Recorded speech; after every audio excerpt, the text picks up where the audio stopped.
What's up, everyone? It's Jay Ray, the co-host of Q Points, and one really important way that you can support our show is by subscribing to it wherever you listen to podcasts. Q Points is pretty much everywhere. One of those places where you can subscribe, and we highly encourage it, is on Apple Podcasts. If you visit qpnt.net/Apple Podcasts. You could subscribe to the show and listen to all of the episodes. And please, please, please leave us 5 stars because you know you love Q Points. And leave us a review. We really want to hear from you, and it helps to spread the word about the show. It's that simple. Thanks so much for tuning into Q Points, and thank you so much for supporting us. Have a great one.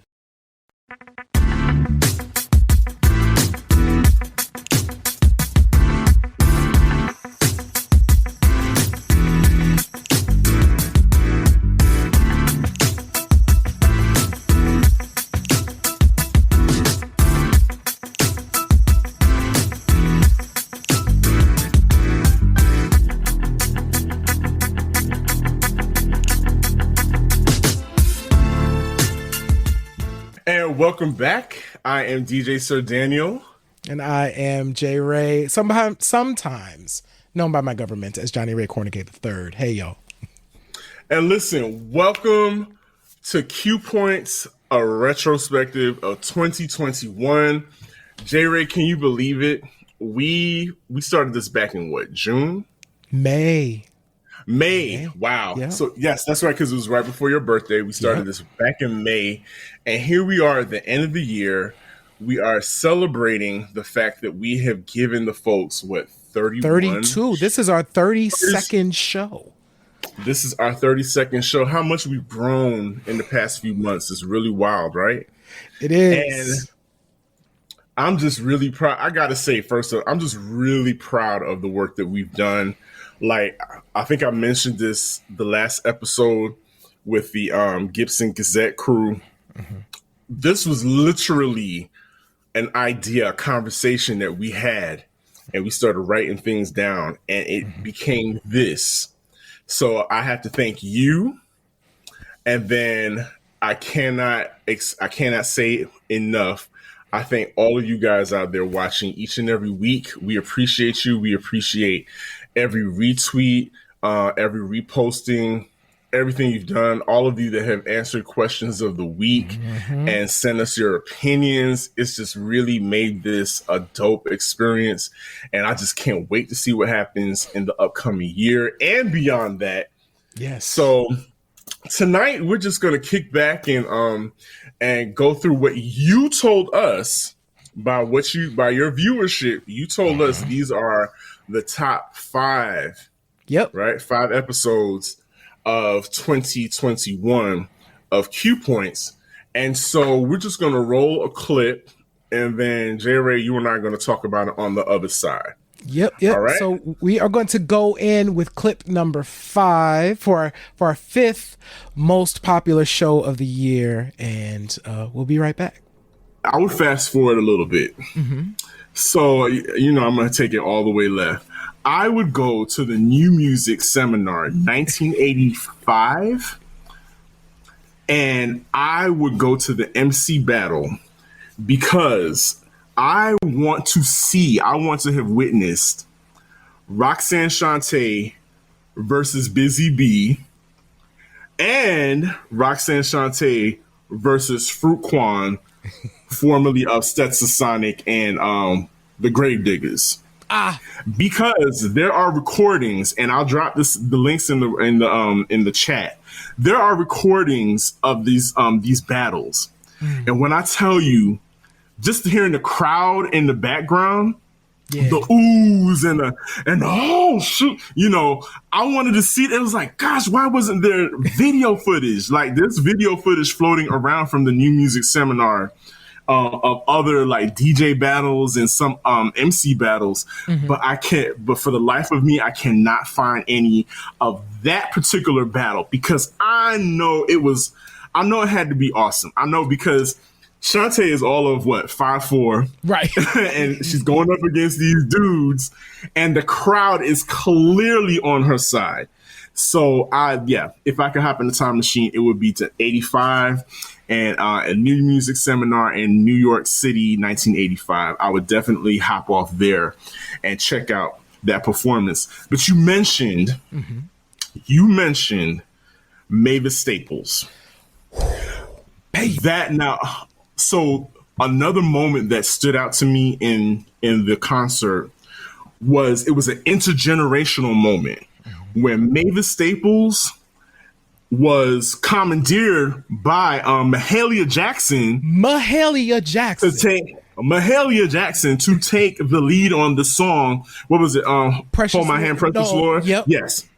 So she because she was like, she's not feeling her best. She was like, I'm gonna need you to help me out on this. And Mavis Staples was like, Mahalia Jackson is my idol, and I'm not 100% sure how old Mahalia Jackson was at that time, but there was an age difference. Yes. But there was a respect, especially on Mavis's part.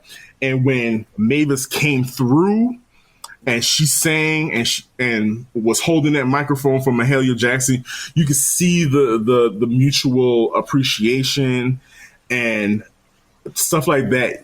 Is very rare to happen these days. We don't see a lot of reaching out between the different generations of performers as much as we used to back then.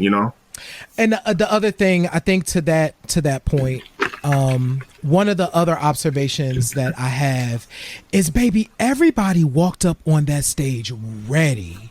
Like, they was ready. Even Sly and them, because Sly and them ain't do no sound check, child. They was like, listen, they sound checking while they go to. They was like, one, is Sly here?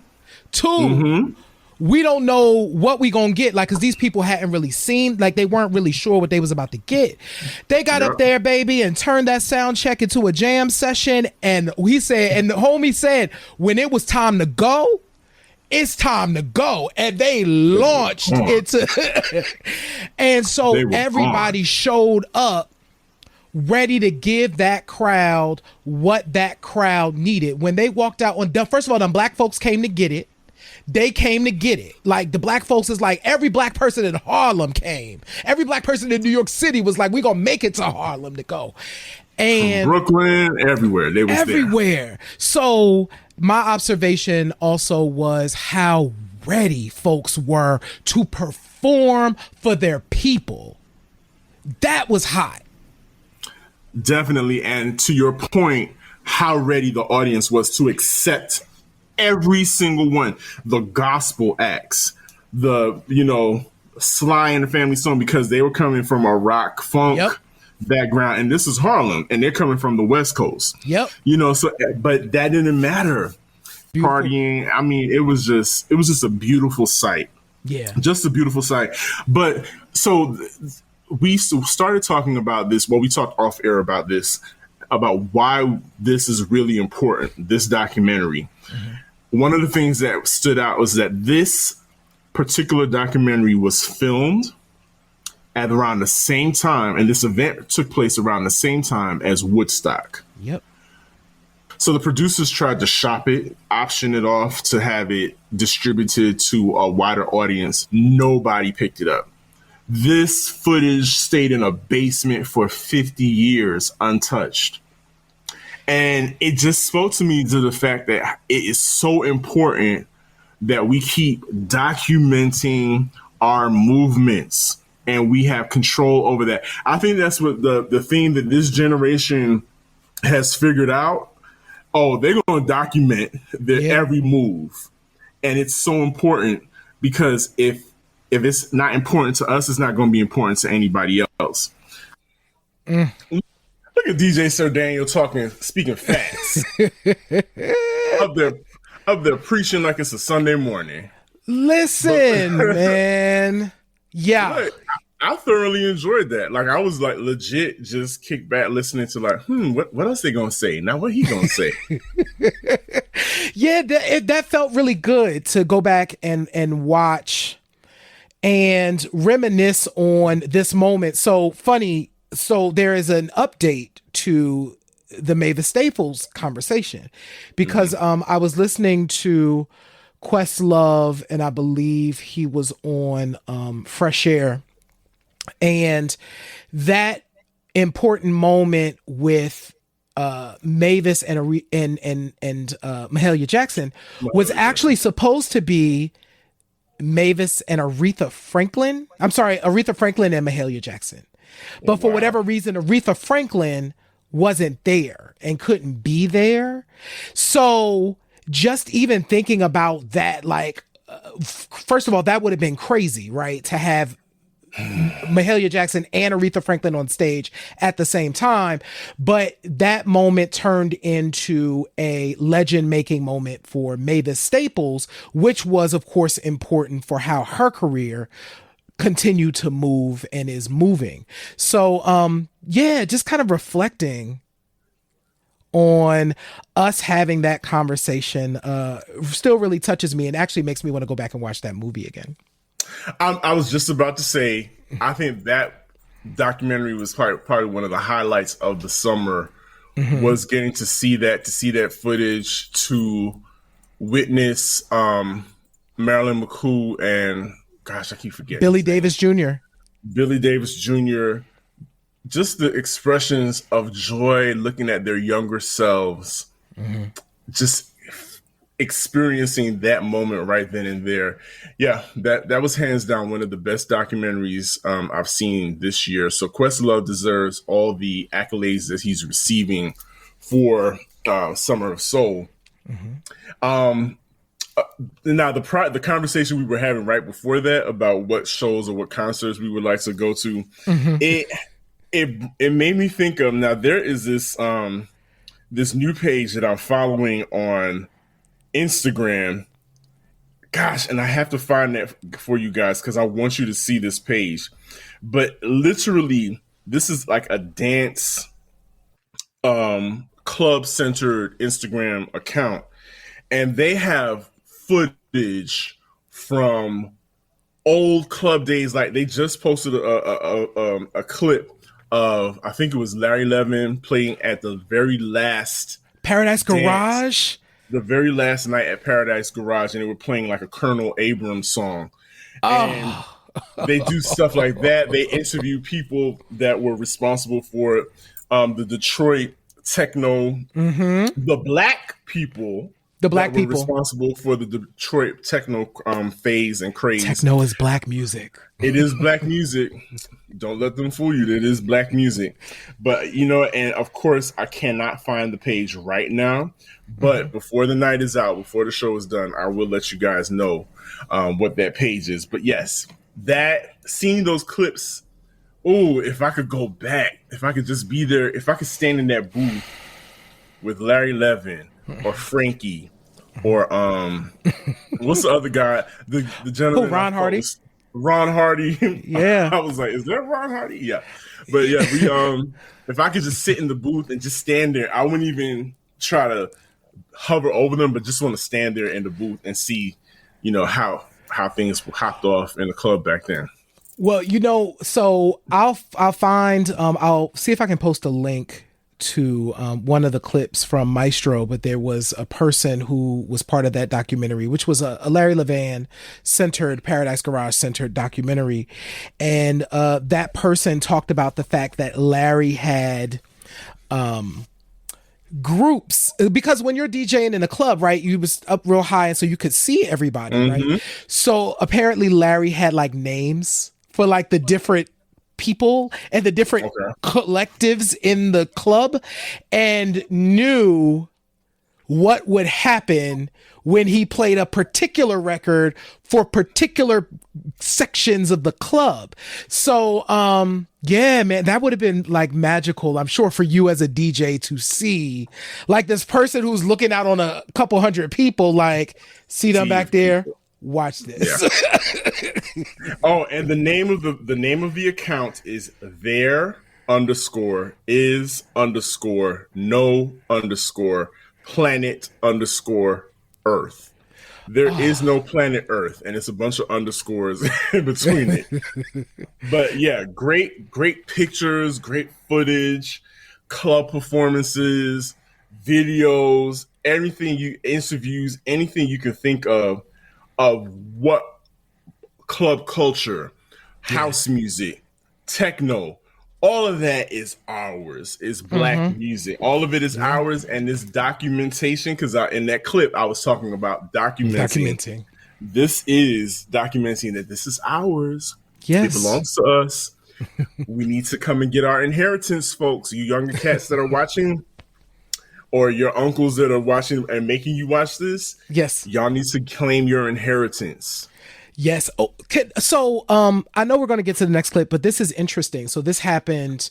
So for Christmas this year, and I posted this, like baby boomers were like, I don't care what y'all say. We getting together and you going to eat. So I saw you post that. They were very clear about it. We're getting together. So anyway, I was sitting at my aunt's house, and my brother actually brought this up. And he was like, Uncle Doug, we didn't appreciate when we were kids and we was in the car and you dropped Trouble Funk. Like that. And I was like, you know what? You're absolutely right. Like that wasn't something that we got then. But then when we got older, I was like, Trouble Funk is it. You know what I'm saying? And you realize, and he was like, oh, and my uncle introduced that to me. So he put it on and we're sitting there grooving, and my aunt is over eating at the table and she's just a shimmy in and is dropping the bomb. And we were just having such a good time.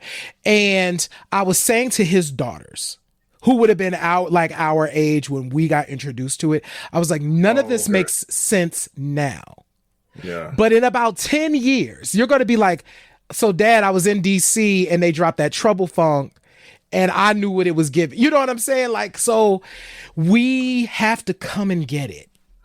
For their sake. Let's hope they are. Let's hope that whatever the new normal looks like in 10 years, that they are still able, that we are still able to commune in music. Yes. Yeah. So say that. We are going to jump into our number 4 most watched show, and we'll be right back. 4. They not making the same money on, because you don't have physical product and you're not making that crazy markup no more. So the money that was flowing, that was able to kind of fund all of these things, is just different now. So I'm sure that there are producers today that are afraid to sample because they're like, oh my God, that is really going to cut into my margin in a way that I'm really uncomfortable with. And I would, and I think I would add, but I think it's really important that we rebuild some of those connections, because I feel like there is the point you made earlier. We were able to relate to older music because it was it gave us a context to enter the conversation. So I was then able to go back to tracks from the 60s and the 70s and listen to them with fresh ears and be like, oh, this was dope then.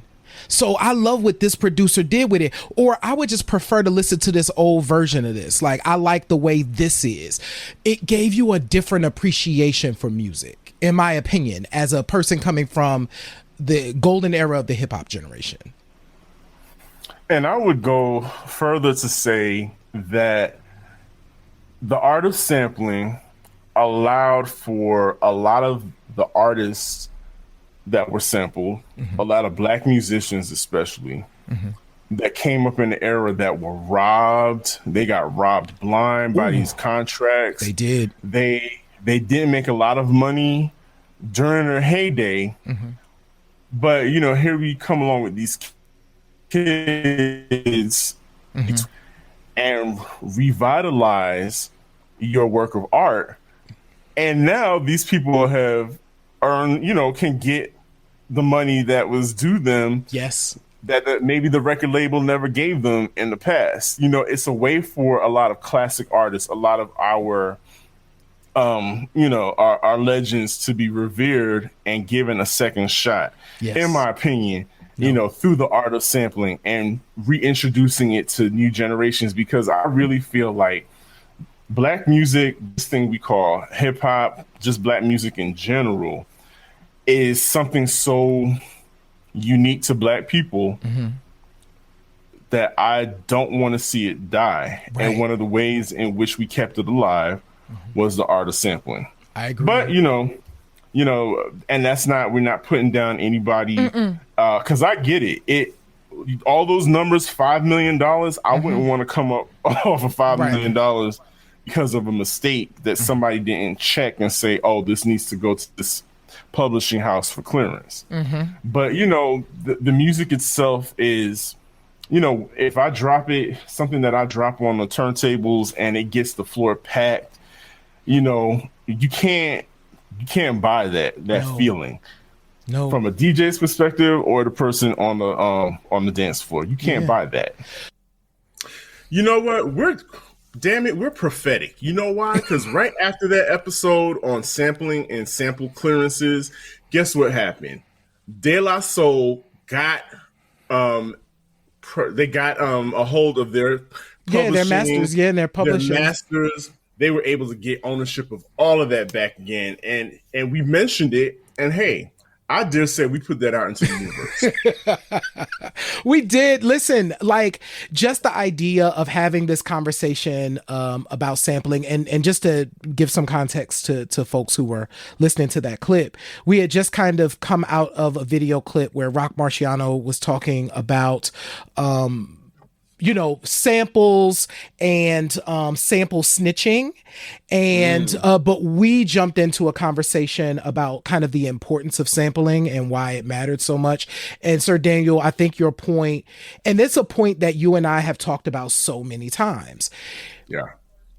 The through line with hip hop, in particular in the early days, sampling allowed our parents to connect to the music because there probably was something that they related to in the sample that would then bring them to it. So the reason why It Takes Two is so popular, or the reason why Summertime is so popular, it's because it reminded or the generation before of their music, because their music was in it. Absolutely. And yeah, it allowed us to bond over that. It allowed them to become fans of hip hop, which if you ask me, if we look in the grand scheme of things, it allowed some of those same rappers like a Will Smith, like an Ice Cube, like a Latifah to become Hollywood stars, because not only did our generation know who they were, our parents knew who they were. It was like, oh, I like that Latifah girl. She's nice. I'm going to watch her TV show. I'm going to go to her movie. And they said the same thing about Q, Will Smith, all of them. And so, yeah, it was very important. And it's so funny. Here we go again, being prophetic and being, you know, on top of things. Just recently, Tory Lanez, I guess, dropped some new song that sampled Madonna's, what was it, Holiday? I don't remember what song, but sampled a Madonna tune, Sampled the Madonna tune, and Madonna went right into his DMs and was like, you need to take that down, because you need to find out that if you didn't get clearance for that, you're about to get sued, buddy. Right, because here's the deal, y'all. Like, as a person who has to look at sample clearances a lot due to the, you know, an artist that I manage, Madonna would know if if a song of hers was cleared for sampling, because she gets those requests. You get to hear the song. You get to make sure that you are approving the percentage that you would get from, you know, that sample being cleared, etc. So if she's on the thing like, yeah. It was Get in the Groove. Get in the Groove, Get in the Groove, yeah. But yeah, absolutely. And Madonna be in these streets. Like, Madonna stays on Instagram. And she's always checking up on, you know, Instagram, because like, she's got young kids and whatnot. Yeah. So, yeah, you can't slip nothing past Madge, that's for sure. No.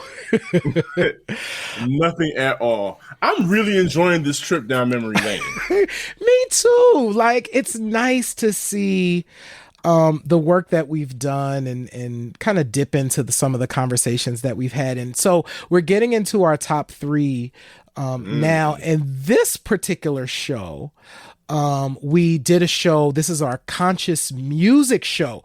This particular clip is really interesting though, because it was we were picking up the conversation because we had talked about Crystal Waters and Gypsy Woman as one of the conscious songs. And we were kind of going deeper into that. But this conversation turns into like a whole other thing. So check this out and we'll be right back. Kind of surprise. Even the follow-up. Oh, Make It Happy? Make It Happy was about date rape. Yeah. And I had no idea at the time. Wait, did I know that? I don't think I knew that. Somebody schooled me to the point where the song is about date rape and how if you listen to the lyrics, she screams "Aua." What? Yes! Wow! Oh my God! Mind blown. So that's not the only conscious song or song, the topic driven song that she has on that album. Like I think her, Crystal Waters as a poet, and she did that in bringing that to us in the form of Gypsy Woman. But yes, we definitely did dance. Go ahead. I see your. I need to mention one thing that's really fun about Crystal Waters. I think you know this, but Michael K. Williams, the actor, yes, choreographed 100% Pure Love. Absolutely. He's in it. He's in it. He tells it. Michael K. Williams is a dancer. I think he dancing was first, and then the acting came after that. So yes, your favorite gangster on The Wire, what was his name? Omar. Yep. Oh, Omar can duck walk and can hit you with a shawam too. So don't get it twisted. Yes, but no, Michael K. Williams he toured with her on that first album, that first project. He went everywhere with her, and he credits that moment to where he is now. So definitely, wow. Baltimore, man. I'm telling you, Crystal Waters, Gypsy Woman. We had a lot to think about during that time, and that was not the last conscious record, but those are just some of the records that we thought of because we just figured it's not, people don't give them enough credit for making you think. Agreed. And Vax Nathaniel just brought up all these memories, and that's why we had to bring them to you to talk about it. So I hope you enjoyed that segment. Yes. Mr. J. Ray, you are speaking of being conscious, and you are coming off of, like we said, we mentioned earlier, a great moment to discuss a historical song. Yes. Dealing with identity, sexuality, things that weren't talked about in that era in the 70s. Yep. And so you had an opportunity to speak with the first vocalist, Mr. Charles Valentino, regarding that moment. So what do you know this week that we don't know, Ray? Because I'm sure there's something that came up that you were just like, I'm going to bring this to the people because I bet they don't know and I know. So there are two things that I want to talk about this week. So the first thing is about I Was Born This Way. So the interesting thing about I Was Born This Way, it was released as the first version. The second version was a Motown release, and it was Carl Bean, and it was a bigger production. The first version was a 45. You ain't had no liner notes. Here's the magic. So I asked Charles, so tell me about who played on the record. Here's the thing, y'all. Stevie Wonder played drums on the song that is the first song to contain lyrics about being an out and proud gay man. The drums are played by Stevie effing Wonder. Sit with that. And I'm gonna go deeper. Deeper. What else you got? This song was written by a black woman, and the first place it was played was on WBLS in New York City. Frankie Crocker dropped it on his show. So this gay song with Stevie Wonder playing drums on it, written by a black woman, was played on a black radio station by a black DJ. Do not tell me that black folks haven't been allies to the LGBTQ community. You cannot tell me that.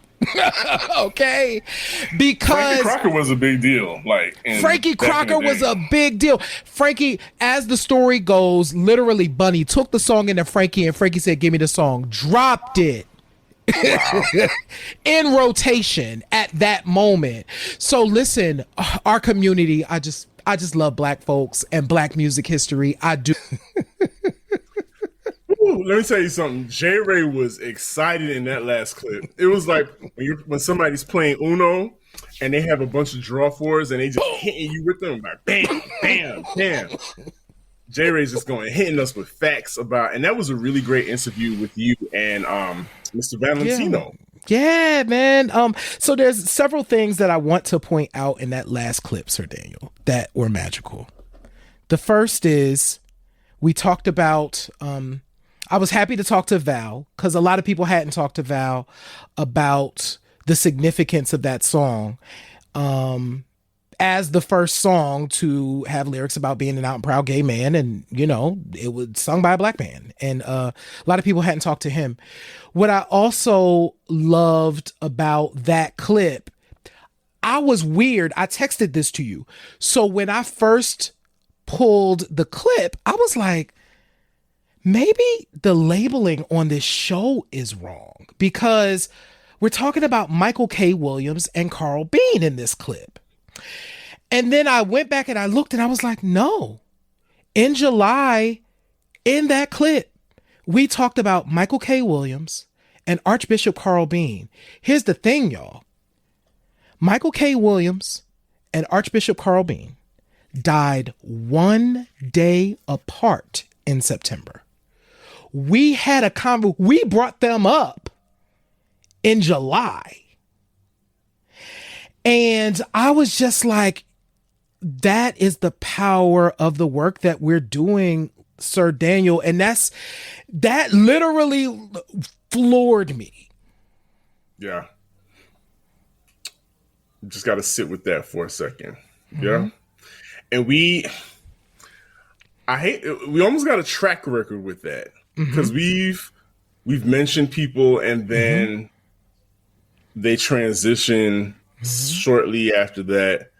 And I don't think it's a bad thing. I don't think it's a curse or anything like that. No. We set out to give people their flowers. That's one of the main goals of this particular show, this broadcast, this podcast, this video. We set out to give people their flowers while they're still here. And so I think it's a testament to all of us collectively that we must cherish these people that have been given these gifts to walk amongst us and that have shared their gifts. And so, yeah, I'm glad we're here to share the gratitude with you guys because we definitely need it. And wow, a day apart. Yeah. A day apart. As we get into these last two clips, I'm super excited because our number 2, this was our first guest. This is our first guest ever. And just dropped so many gems on us from a music perspective or from a business perspective. And so we're going to get into this clip and there's some special stuff in here. So this is our number 2 clip. And this was our Record Store Day show because we love Record Store Day around here. And clearly. Exactly. So this is our brother, Jonathan Blanchard. And you mentioned, the Chitlin Circuit. And I want the viewers and the listeners to understand the cultural significance of record stores themselves. Like I always say, albums, vinyl, to me, that is art. It's art. Not only does it encapsulate music and ideas of a time, but also the pictures, the cover art. What does vinyl, especially vinyl, because it's made such a resurgence, what kind of significance does that hold for you and JB's Record Lounge? Man, vinyl lives. Our ears are analog. So then when you hear music played from vinyl, it's about as close as you're going to get to what it sounded like as the artist was recording it or expressing it. It begins to pick up the spirit of the room. It lives, it breathes, it can affect emotion. It can change thought patterns, its frequency. So to be a curator of that is humbling, and it is a honor. It's something that I take great care in doing, and I don't know if it stems from the respect that I have for the music or the respect that I have for the technical side of it and what it took to create a piece of vinyl to be put in the store. How many people had to have their hands on it, from the person that created the art on the cover to the person that printed the art on the cover to the person that shrink wrapped it and shipped it off. It's a lot of it's a lot of it's a lot of spirits that touch that piece of vinyl by the time you buy it off the shelf. My brother, you have been killing the pop-up shop game here in Atlanta and beyond, because you travel also. So, and I'm, whether it's the Atlanta indie market or thank God it's vinyl. Shout out to Johnny Normal. Are you in a hurry to go back to a brick and mortar? You know what?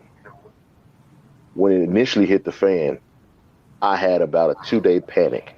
I panicked for about 48 hours and was disappointed and a little depressed and concerned about it because, it happened after our first 2 years.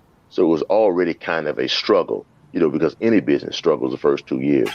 But I kept my head and kept my cool, and I continued to do what I do, and that is we continue to put records on our website and upload records, and the pop-ups have just been a blessing, man. We hadn't missed a beat, man. As a matter of fact, business is better now, and part of it has to do with this being our 3rd year and name recognition, and just you guys and Wax Fundamentals just getting the word out, as well as some other indie DJs just getting the word out and really taking care of us in the sense of social media has been a big part of our success and our ability to maintain through this time period. As far as being in a rush, no, I'm not in a rush because there's no desperation. But what I am in a state of diligence and focus on trying to get to acquire a building, because one, the primary focus of JB's is not just selling records. It's meant to be a place for the community to come. It's meant to be a library of sorts. I come from 2 generations of librarians. Wow. My mother was a librarian. My grandmother was a librarian.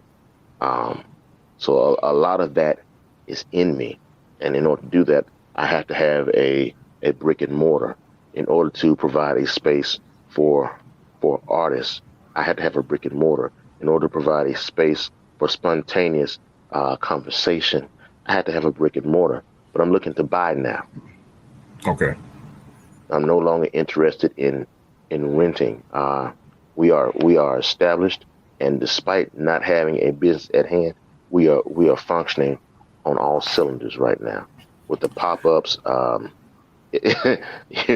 we stay quite busy.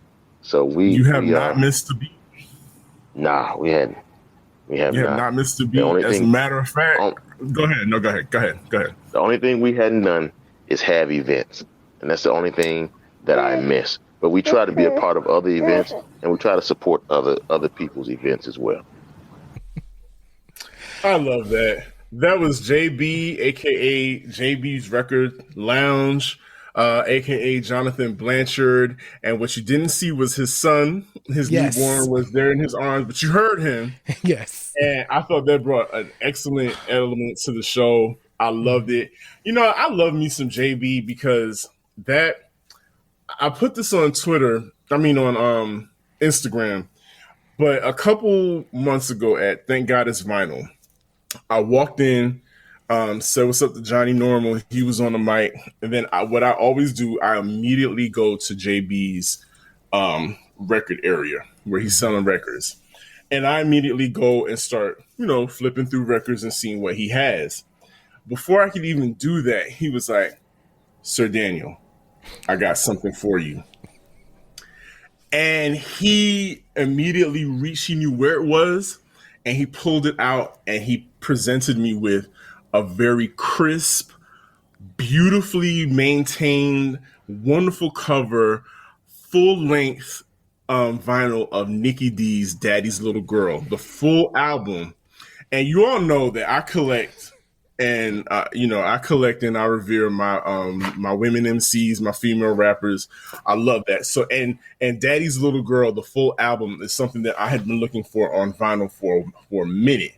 Mm-hmm. And he said, I saw this and I had to have it because I knew you would want it. I was like, sir, thank you very much. Take my money now. Take my money, please. Take my money, please. But I say that to say that that's a mark of a really great business person, of really great business, is that he knows his customers. He knew exactly what I like. He and I have had conversations about it. He knows me. And he was able to pull that for me. And those are kinds of things that just stick with me. And when people, take interest in what you like and what they know you want and what they need, they know how to give it to you. And so I really appreciate that about JB. I cannot wait for, I don't know, we were talking about what Normal is going to look like on the other side, but it's going to be something different. Mm-hmm. But I do look forward to him having a brick and mortar store so that he can, all those gems he was dropping about having a brick and mortar where it's a living library. Yes. He comes from a line of librarians. All that stuff.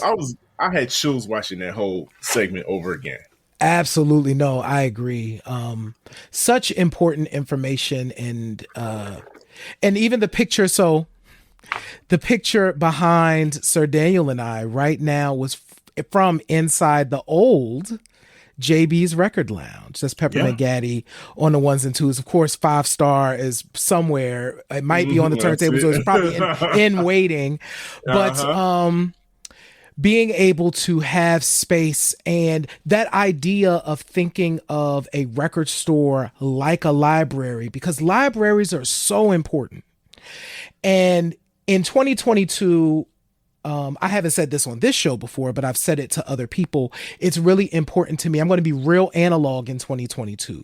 I want things that people can hold in their hands so that 30 years from now, when little Johnny Cornegay that's living in New York City and is 15 and trying to find themselves, if it's in a place where they can go and discover something that inspires them.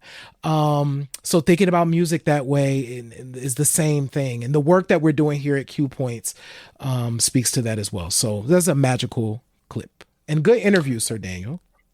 I had a great time. Yes, we don't deal with any NFTs over here. We want tangible stuff that we could pick up and and say this is what we used to listen to music on. Yes, absolutely. But yes, dope clip. Yeah. So what we got? We're on number 2 now, right? No, we're on number 1. We are at number 1.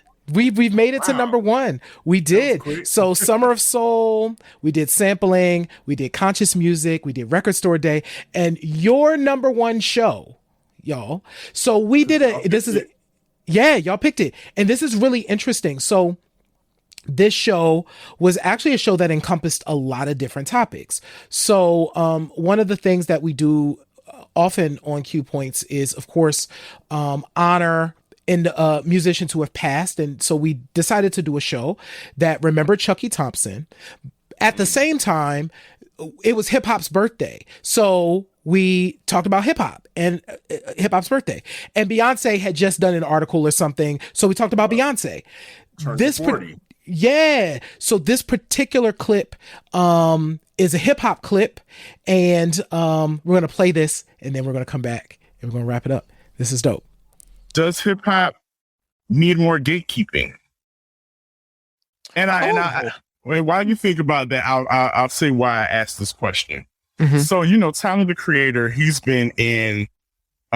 He did an interview with Ebro and their team at Hot 97. Yeah, Hot 97. Yep. Like a week or so ago. Yeah. And Tyler is always going to give you a good interview. He's going to give you chunks and chunks of sound bites. Yes. And one of the things that stood out to me the most was he was stepping into his grown man, and he was really feeling himself and stating how proud he was of his accomplishments. Yes. And however, when the last project, I believe, was at Igor. Was it Igor? Yeah, Igor project. Out. Yep. And he pretty much washed DJ Khaled. Mm-hmm. And they basically asked him to address the whole DJ Khaled comments. Yeah. And basically Khaled just couldn't understand how Tyler the Creator could topple his album. And so, and really, so weird. which is very weird. But I love Tyler's response. Tyler was just like, it's almost as if he couldn't understand. He couldn't understand why I'm so successful. Mm-hmm. And it just got me to thinking, why do we have, I'm just going to say, why do we have so many non-Black people mm-hmm. that are calling a lot of shots, that are, supposedly the tastemakers, the movers and the shakers of the culture, mm-hmm. and who decide what's hot and what's not? Mm-hmm. How did that happen? How did that happen? Does there need to be more gatekeeping? Do we need to have more people who look like us? Because unless hip hop, Black and Puerto Rican, if you're talking about 1520 Sedgwick in the Bronx, yeah. Do we need to have more gatekeeping in the culture? So I'm going to answer this question in two ways. The first way is, the reality is that even though Black and Puerto Rican folks are the foundation of hip hop, the business of hip hop always included people that were not us. So that's the thing. So if we take a look at how hip hop was able to emerge when it did, it was being able to go downtown into Manhattan mm-hmm. and schmooze with the rich white folks. You know what I'm saying? So these folks, Def Jam, this didn't happen. Yeah. Rick Rubin needed to be part of Def Jam. Def Jam became a thing because Rick Rubin was part of it too. Like Def Jam became what it became because Rick Rubin was doing what he was doing in that dorm room as well, right? So, and he white. You know what I'm saying? Yeah. So I think that the reality of hip hop's massive success is it always included, at that level, it always included the, white folks. So, that's why people feel like they can call the shots. You know what I'm saying? Because there's always been executives that have been calling the shots, like literally people sitting in those seats making the decision about how stuff moves, for better or for worse. That's a whole other show that we can get into. Yeah. So I think my second part to that question is, I don't know if gatekeeping is the right word. What I actually think we need more of is freedom. I think we need more freedom to create. Like, the beautiful thing about when you and I were growing up with hip hop, there was a diversity in just the amount of people that were doing things, and it was different and it was interesting, and it was like, sure, that's hip hop too. So it's funny when I think of even just DJ Khaled saying, how is this possible? How could this happen? Because Khaled because there's a you, there has to be a Tyler. Because there's a Tyler, there has to be an Earl Sweatshirt. Because there's an Earl Sweatshirt, there has to be a Freddie Gibbs. Because there's a Freddie Gibbs, and I could go on and on and on. Like, that's what hip hop has always been about. I get what you're saying. I guess it's the, and Tyler didn't say this, but I think his comments kind of alluded to the fact that, you know, who is this guy to question right the limits that hip hop, or put a limit on hip hop and the creativity of hip hop? Who is he? Who are any of us to say, here is what hip hop is? And I think there's always been, we could have kept going in that. We was going in that. Okay. That's what we do at Q Points. You would have thought we were those old men that sit in the park and have those deep philosophical conversations over the chessboard. I mean, we were going ham on that one. And rightly so. That was a great, and you were dropping. You had the clips loaded. You were just bomb. You set that up though, because I did not. Okay, y'all. So here's a thing that happens sometimes. I did not know Sir Daniel was going to ask me that question. That was off the top. And that, I love that part about what we've been able to do this year. You know what I'm saying? Of one, just kind of sitting in our love for the music and really just trying to think about it and give people another way to think about this stuff. And I felt like that clip. I was like, when thinking about the number of shows that we did, when I looked at the numbers, this was like hardcore numbers, y'all. I was like pulling them and I'm like, no, that show is the number one show. Who knew? Who knew? But that's what we do. Those are conversations that I don't think a lot of people are having. I think those are the conversations we have to have when we're talking about this culture that's been generating billions and billions of dollars over the past, 30 almost years. 50 years. Almost 50 years, yeah. And to see that only just now certain people are starting to really reap the benefits of all that foundation that was created back there. Yep. And and a lot of people that don't look like us are reaping the benefits and we don't. Just today, what's his name? Bad Bunny, a reggaeton artist, was recognized as the Afro-Latino artist of 2021. And he is nowhere near any of the Afro in that Afro-Latino. He doesn't identify in that way.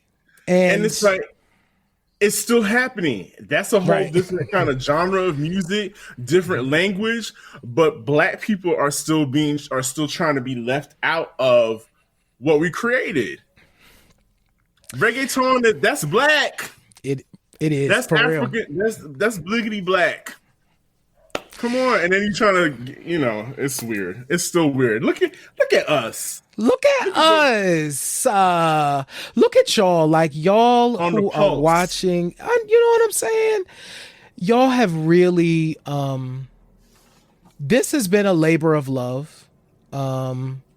Because, first of all, Sir Daniel, you and I get to wax poetic about like Black music stuff on a weekly basis, and that's cool. And then y'all have come along with us throughout this wild experiment and have leaned into it too. And I definitely will say that from my perspective, it's my hope that, this is not just inspirational. I do hope it's also educational and, gives you the like, oh, I want to try something. You know what I'm saying? Or I want to go and hear that new Tyler record. You know what I'm saying? Because that matters. I need to find out where JB's record lounge is online. That's so important. And I'm happy that we get a chance to do this. Listen, 2022, y'all ain't ready. We already have topics posted of what's coming up. and you're going to enjoy those topics. We're talking about Azalea Banks, and it's not a derogatory conversation either. Nope. We are giving her props and her flowers, and we're also talking about the Fat Boys and Houdini. Yep. And we got to talk about UTFO as well.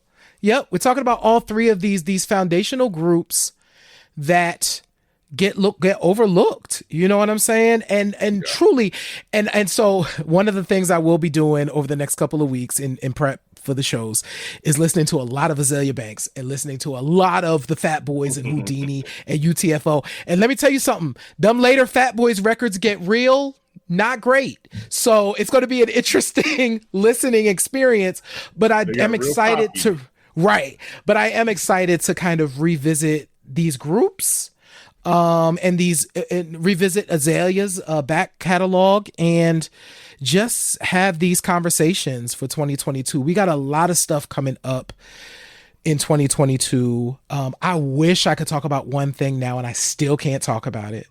It's coming. Soon as we can talk about it, we will talk about it. But we got something really dope coming. We're going to be live somewhere. I can't tell you where. But we gotta wait. I can't say anything. I'm trying to keep it under. I can't. But it's coming. Oh, Sir Daniel. So, how you feeling? I'm feeling optimistic. I'm feeling proud of what we've done and what we've created here. And yeah, this is the beginning for y'all. All of those that are going to be catching up. Welcome. For all of you that have been there from the beginning, we thank you. Hold on, more stuff is coming. J Ray, let's talk about how they can become a Q Points Insider. We've got all the socials, everything you need. We got them right there. Just a click of the link.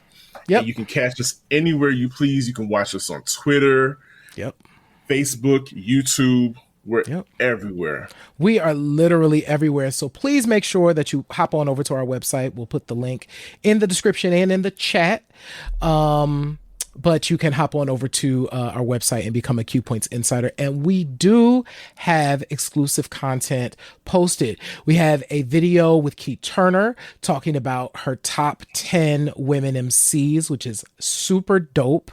We have Adrienne Austin, who has a podcast coming in 2022. It's going to be super dope. I'm actually producing that show. So look out for that. But Adrienne is talking about his experience writing I Wasn't Kidding with Andrea Martin, who transitioned the late Andrea Martin. And so you can become an insider. You can watch that content and you can also get in the know because, I mean, right now is free. We've been saying this a lot. Right now, it's free.